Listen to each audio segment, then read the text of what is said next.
Have you ever wondered, why, even when you really try some relationships, just feel more like a struggle for security than actual love? Oh, yeah. It's a question that I think a lot of people struggle with, and today we're going to be taking a deep dive into some insights from the YouTube channel Mind Motivation Coaching to explore the nature of love and fear and how they play out in relationships. Awesome. So get ready, because we're about to uncover some pretty surprising perspectives on family, desire, and what it really means to love. Yeah, I think what's so fascinating about this source is that it really challenges us to look at how often we mistake dependence for love. We cling to people, ideas, even possessions, all in this search for safety and security. So instead of actually experiencing love, we're kind of building these walls of dependence around ourselves. Exactly. And the source, they dive even deeper into this and explain that this clinging, it stems from a scarcity mindset. Like we're constantly afraid of not having enough, whether it's love, attention, or resources. So that fear then kind of makes us perceive the world as threatening, and we just cling even tighter to whatever we think will make us feel safe. Yeah, and that's the irony of it all. The more we cling out of fear, the more fear we actually generate. It's like we're trapped in this vicious cycle. Yeah. But how does this all tie back to love? What's the connection here? Well, the source makes this really compelling argument that true love, it can't actually flourish in an environment of fear and clinging. So are they saying we can't truly love if we're constantly seeking security and validation from outside of ourselves? That's the core of their argument, yeah. They're saying genuine love arises from a place of understanding and acceptance, not from trying to force ourselves to be more loving through sheer willpower. That actually challenges a lot of the common self-help advice out there about manifesting love and attracting the right partner. Yeah. It's not just about positive thinking, is it? Right, it goes much deeper than that. They actually point out that we often try to cultivate love in what they call a mental greenhouse. Like we're trying to control and manipulate our feelings and the feelings of others to create this perfect love scenario.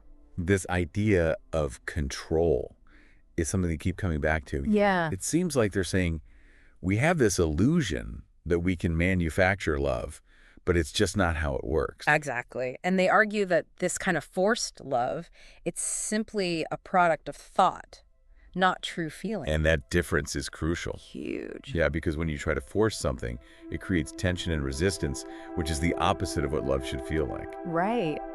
And speaking of things we tend to fixate on, the source also talks a lot about sex. Oh, yeah. And it gets pretty thought-provoking. Yeah. They suggest that we're so fixated on sex because it provides a temporary escape from ourselves.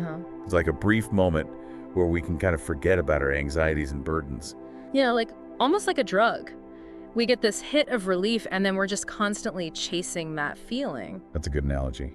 But the source goes on to question whether that's really a healthy foundation for intimacy, If we're using sex as this primary escape route, it can lead to some really complicated dynamics in our relationships. It's certainly making me rethink some things. And this tendency to turn everything into a problem, to seek escape, it's not just limited to sex, is it? Absolutely not. I mean, we do this in so many areas of life. Yeah. We create problems out of work, relationships, even our own thoughts and feelings. Right. We just get trapped in this cycle of striving and dissatisfaction. And the source points to our rigid thinking patterns as a big part of the problem, particularly when it comes to desire. So why do we do this? Right. Why are we so quick to turn life into a series of problems instead of just seeing things clearly? Well, they argue that we get fixated on specific outcomes and expectations, especially in relationships, instead of being open to just the natural flow of things, This actually reminds me of a study I read about where researchers found that people who had really rigid beliefs about their partners were much more likely to experience conflict and dissatisfaction in their relationships. Yeah, that's a perfect example. It's like we're trying to fit a square peg into a round hole. And all that resistance creates friction and unhappiness. Exactly. So if this clinging and rigidity are holding us back from love, how do we actually break free and move towards a more open state of being? Well, the source encourages us to start by examining how we view family and its role in our lives, and they use this really powerful analogy to illustrate their point. Imagine a small, comfortable room within a much larger, more expansive house. Okay, I'm intrigued. Tell me more. All right, so the small room represents our family, a place that we often view as a haven of security and comfort. The larger house represents humanity as a whole. Okay, so are they saying that we should just abandon our families to find true love? No, not at all. But they are suggesting that when we cling to family as our only source of security, we really limit ourselves. Like, we lose sight of the bigger picture, the richness and diversity of human experience. So it's not that family isn't important, but it shouldn't be our sole source of comfort and identity. Precisely. The source argues that this kind of clinging to family, it can actually breed fear and exclusion of the outside world. Right, because we start to see anyone outside of our immediate circle as a potential threat. Yeah, and that fear and exclusion, they're saying, are incompatible with true love. It's a pretty radical idea, It is. but I can see how it connects back to their points about dependence and control. For sure. Ultimately, they're leading us to this idea that true love involves letting go of our need for absolute security and embracing a much more expansive view of ourselves and our connections to others. Exactly. This reminds me of the Buddhist concept of non-attachment.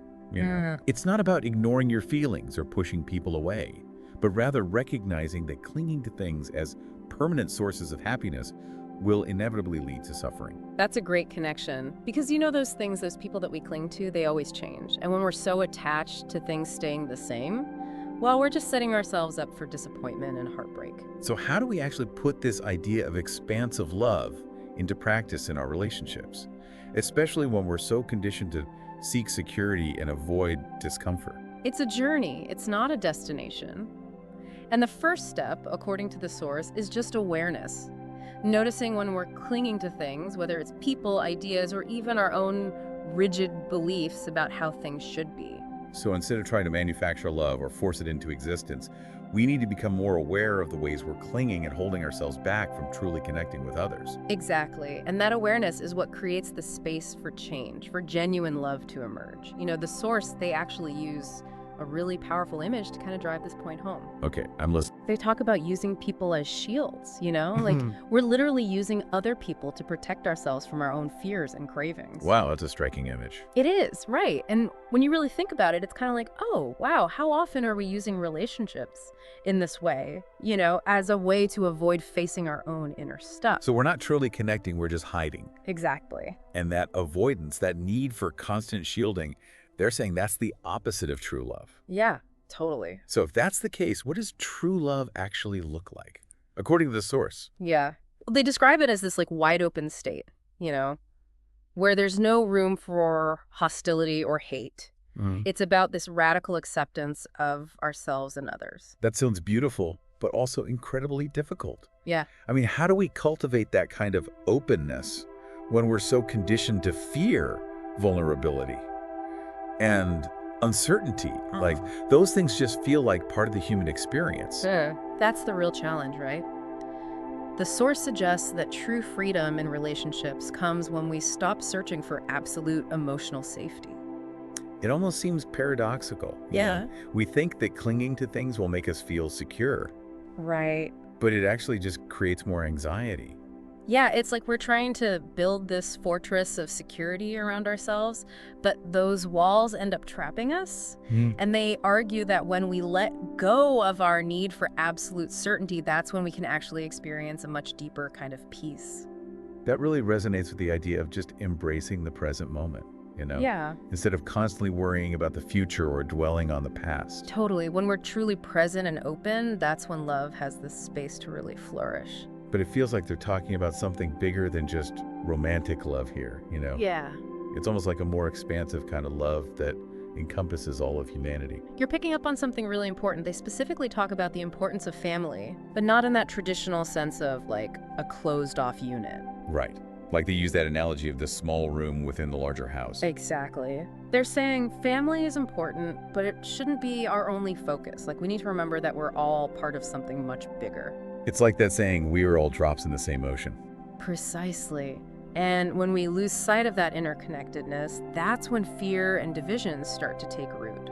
So how do we take this kind of abstract idea of expansive love and actually apply it to our daily lives? Well, it starts with awareness. You know, noticing those moments when we're clinging to things, whether it's people, ideas, possessions, whatever it might be. And then what? We just, like, let go. It can't be that simple. It's definitely a process. But as we become more aware of our attachments, we can start to question them. We can ask ourselves, is this really serving me, or is this just creating more suffering? It's almost like we need to retrain our brains, you know? Yeah. develop new relationship muscles that are built on trust and openness Yeah. instead of fear and control. I love that analogy. It's about shifting from a mindset of scarcity to a mindset of abundance. So instead of clinging to what we have, we open ourselves up to the possibility of receiving even more love and connection. Yeah, and that's the beauty of letting go. It Hmm. creates space for something new and wonderful to emerge. This idea of letting go is powerful, Yeah, but it can also be pretty daunting. right. Like, where do we even begin? Well, the source encourages us to start with ourselves, like really examine our own attachments, our own fears. Ask yourself, what am I clinging to? Where am I looking for security outside of myself? And once we've identified those attachments, what's next? This is where it gets really interesting. The source doesn't actually offer a step-by-step guide. Hmm. And that's intentional. They're not trying to give us a formula because it's really about a fundamental shift in perspective, a willingness to question those ingrained patterns of thinking and behaving that we all have. So instead of trying to force ourselves to let go, Uh, we need to understand why we cling in the first place. It's like getting to the root of the problem, not just treating the symptoms. 100%. And they argue that as that understanding deepens, the clinging naturally starts to loosen its grip. It's like we're untangling a knot, not by force, but by gently teasing apart the threads. What a beautiful analogy. Yeah. And as those knots loosen, we create space for something new to emerge, a love that's not based on fear or need, but on genuine connection and acceptance. It's pretty inspiring to think that we all have the capacity for this kind of love, They do. even if it feels out of reach sometimes. Absolutely. The source reminds us that true love isn't a destination. It's a journey. It's an ongoing process of self-discovery and growth. So as we wrap up this deep dive, what's the one key takeaway that you hope our listeners will walk away with? I think the most important message here is that true love requires courage.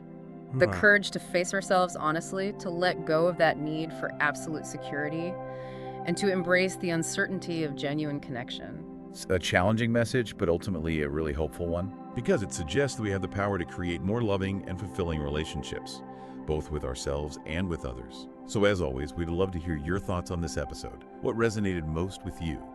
What did you find surprising or insightful? Share your comments below. And if you found this deep dive valuable, be sure to subscribe and share with others who might be on a similar journey of discovery. Until next time.